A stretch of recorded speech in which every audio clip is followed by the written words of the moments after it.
ब्रेकनंतरची बातमी महाबळेश्वर जवळच्या नावली गावात मुसळधार पावसामुळे जमीनच खचली। गावातील शेतजमिनी, रस्ते आणि घरांना मोठे तडे गेले। सततच्या पावसामुळे गावाच्या पाण्याच्या टाकीला मोठा धोका निर्माण झालाय आणि परिसरात भीतीचं वातावरण आहे।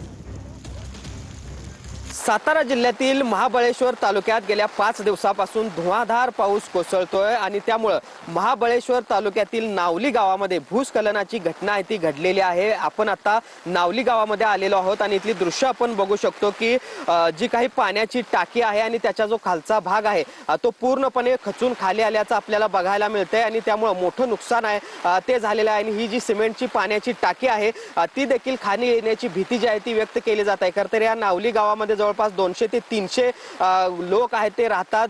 जवळपास 30 ते 35 कुटुंब या ठिकाणी राहतात आणि आपण बघू शकतो की कशा पद्धतीची परिस्थिती या सगळ्या पावसाळ्यामध्ये किंवा 3 ते 4 दिवस झालेल्या पावसामुळे आपल्याला बघायला मिळते। अशाच पद्धतीने गावात अनेक ठिकाणी भूस्खलन देखील झालेलं आहे आणि त्यामुळे या गावाकडे येण्याचा एक मार्ग जो आहे तो देखील पूर्णपणे बंद झाल्याचं आपल्याला बघायला मिळते। खरं तर पहाटेच्या सुमारास ही घटना आहे ती घडलेली आहे आणि त्यामुळे या गावातील नागरिकांमध्ये काहीसं भीतीचं वातावरण आहे ते बघायला मिळते।